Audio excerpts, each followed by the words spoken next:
here we are on Thursday of the week of our new unit on survival, and I have a substitute for half the day because I have a half-day collaboration with the other reading interventionists here in the building.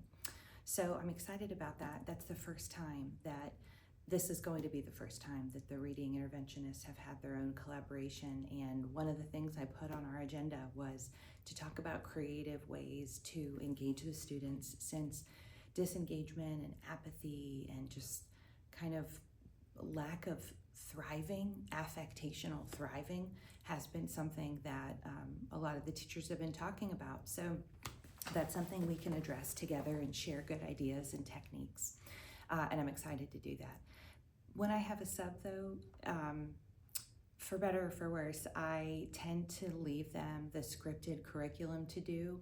I worked as a sub early in my career, in my educational career, and the scripted curriculum was a very friendly way to be able to be sure that I was meeting the needs in the classroom based on the teacher's expectations. And it really matters that the students know the curriculum well. That's a really good dynamic to step into as a substitute. So it is what it is. I'm leaving them the curriculum to do.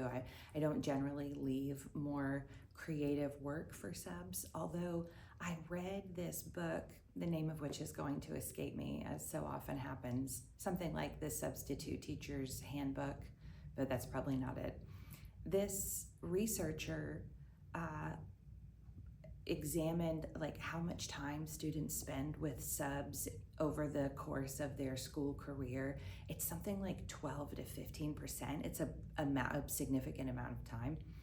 And what she was arguing in this book was that we need to take substitute care more seriously, because it is a chunk of a student's time, and yet it tends to be one of those things where the pay is low. It's above minimum wage, but it's low. There's very, very minimal requirements for somebody who's a sub. The training is usually outsourced. It's like most districts in the country contract with consultants out of New Jersey who do video training. There's no follow-up on the video training. I know this because I did the sub training in my own district. So once you do the total of 2 hours, which you can fast forward your way through, there's no accountability after that. In the building, if there is a difficult situation with a sub, it's on the teacher to communicate with the administrators, and then the administrators will communicate back to the contracting company, which again is out of state, and they will put the school on a no-go list for that teacher.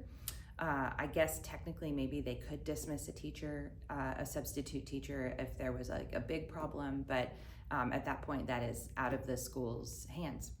So what this woman was arguing in the book was that wouldn't it be terrific if every community had kind of a bench of substitutes who were creative experts in their particular field, and they came and shared their craft for the day, whatever that was. And when I say creative, I mean that really broadly. It could be so many different kinds of professionals. So instead of leaving a substitute plans that a teacher is going to have to imagine anyone with any background and a completely variable experience in education could implement, then this person is free to share what it is they do best. Wouldn't that be a fantastic thing to make 12 to 15 part of our of our students' education over the course of their school career?